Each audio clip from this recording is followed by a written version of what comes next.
In the year 1241, Europe stood closer to destruction than at almost any other time in its medieval history. Entire cities had already fallen. Armies had been wiped out. Kingdoms were trembling. From the forests of Poland to the vast plains of Hungary, a force unlike anything Europe had ever faced was advancing with terrifying precision. They were not knights in shining armor. They were not crusaders marching under holy banners. They were mounted warriors from the distant Eurasian steppe. They were the Mongols. For many Europeans, they seemed almost supernatural. Rumors spread that they were invincible, that they showed no mercy, that they could not be stopped. Chroniclers described them as a punishment sent by God. Fear traveled ahead of their armies. But behind the terror stood discipline, intelligence, and military organization, unlike anything Europe had seen.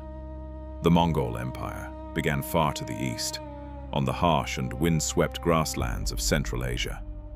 Life on the steppe was unforgiving. Survival required strength, mobility, and unity. In 1206, a tribal leader named Temujin succeeded in uniting the fragmented Mongol clans. He was proclaimed Genghis Khan, meaning universal ruler. Under his leadership, the Mongols transformed from divided nomads into the most effective military machine of their era. Every warrior was trained from childhood to ride and shoot. Mongol children learned to handle horses almost before they could walk. Their entire culture revolved around mobility. Each soldier traveled with several horses, allowing them to switch mounts and maintain speed over extraordinary distances. Their composite bows, made of wood, horn, and sinew, were compact but powerful, capable of piercing armor from far away. They could shoot accurately, even while riding at full speed. Genghis Khan also revolutionized command structure. Loyalty was based on merit and discipline, rather than noble birth. Units were organized into precise numerical formations. Orders were followed without hesitation. Communication was efficient and coordinated. Within a single generation, the Mongols conquered northern China, Central Asia, and vast portions of Persia. Cities that resisted were often destroyed. Those that surrendered were sometimes spared. This policy spread fear quickly. Many places surrendered without a fight.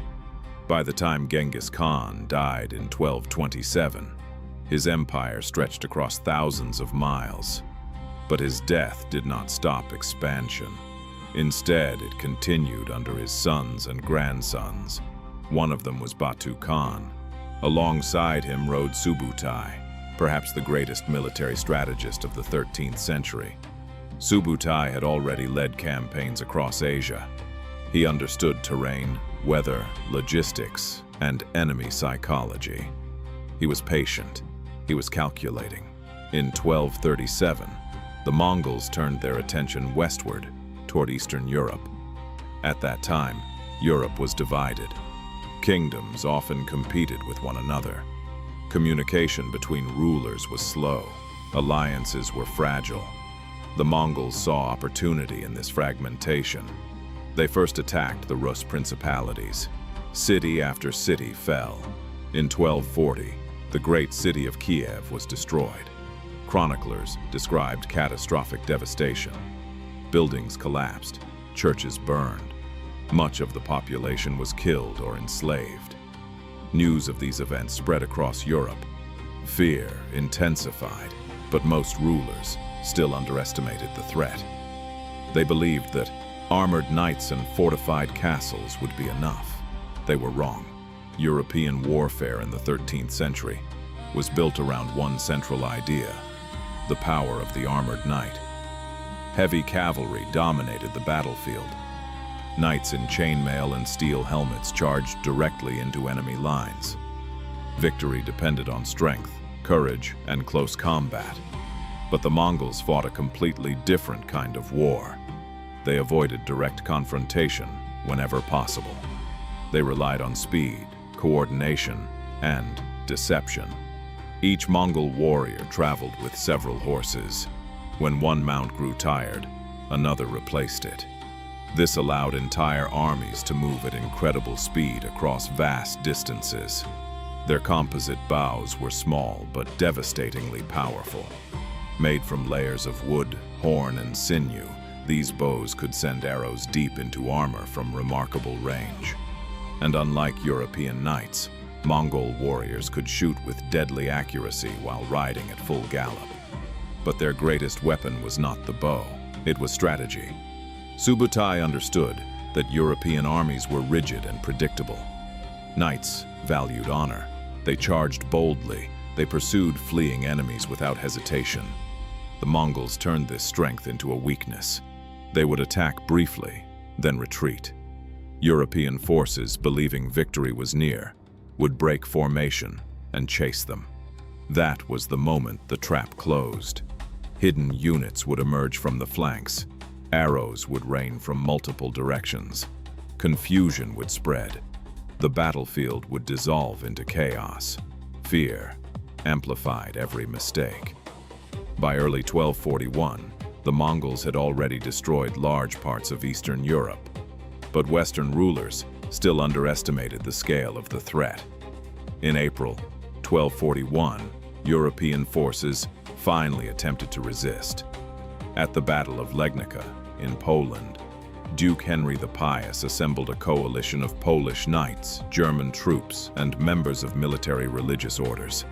They believed their armor and faith would be enough.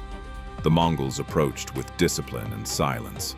The first clash seemed manageable. Then, as expected, the Mongols began to withdraw. The knights saw opportunity. They charged forward, breaking their lines in pursuit. What followed was devastating. The Mongol retreat was an illusion. They turned suddenly. Arrows darkened the sky. Smoke spread across the battlefield, possibly created using primitive smoke devices, learned from campaigns in China. Communication between European units collapsed. Separated and surrounded, the knights were overwhelmed. Duke Henry was killed. His army was shattered. Poland lay exposed, but the Mongol campaign was far from over. Almost at the same time, another Mongol force struck Hungary. King Bela IV prepared his army along the Sajo River. He believed the river would serve as a natural defensive barrier. Subutai had other plans. During the night, Mongol engineers constructed additional crossings in secret. At dawn, the attack began. Hungarian forces were struck from multiple directions. The element of surprise shattered their defenses. Panic spread rapidly through the camp. As soldiers attempted to regroup, Mongol cavalry closed in from every side. The encirclement was nearly complete. Thousands were cut down while trying to flee. By the end of the Battle of Mohi, Hungary's army had effectively ceased to exist. The kingdom was defenseless. Central Europe now stood exposed. Vienna was within reach. Germany lay vulnerable. The Mongols had demonstrated that no European army, however brave, could easily withstand their methods. For the first time, Western Europe understood the scale of the danger. And yet, the worst possibility still loomed ahead. And then, something unexpected happened. The Mongols stopped, not because they had been defeated, not because their armies were broken, not because Europe had suddenly united. They stopped because events thousands of miles away demanded their attention. In December 1241, the great Khan, Ögedei, ruler of the Mongol Empire, died unexpectedly. According to Mongol law and tradition, all royal princes were required to return east to participate in the election of a new great Khan. Batu Khan could not ignore this command. The succession of the empire was more important than any campaign in Europe. And so, despite their victories, the Mongol armies withdrew. They rode back across the steppes, leaving behind a shattered Eastern Europe. Europe had not defeated them. Europe had survived them. Historians widely agree that the Mongols possessed both the capability and the momentum to continue their advance westward. Western Europe at the time was deeply divided. France and England were already locked in rivalries. The Holy Roman Empire was politically fragmented. Communication between kingdoms was slow and unreliable. Coordinated defense would have been extremely difficult. Had the Mongols continued toward Austria, southern Germany, or northern Italy, they would have encountered resistance, but not unity. Castles could be besieged, cities could be burned, armies could be isolated and destroyed. The psychological shock alone might have caused additional kingdoms to surrender without prolonged resistance. Some historians believe that Western Europe could have fallen piece by piece. The consequences of such a conquest are difficult to fully imagine. The balance of religious power might have shifted. Trade routes across the continent could have been restructured under Mongol control. The rise of powerful centralized European states might have been delayed. Even the cultural movements that later defined Europe, including the Renaissance, might have unfolded differently. History often turns on fragile moments. In 1241, the future of Europe hinged on the death of a single ruler in distant Mongolia.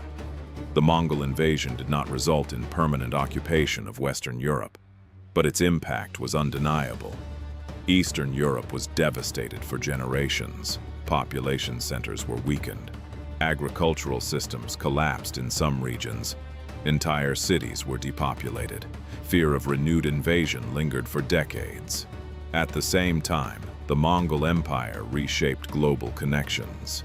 Through what later became known as the Pax Mongolica, vast territories across Eurasia were brought under a single political structure. Trade routes were secured.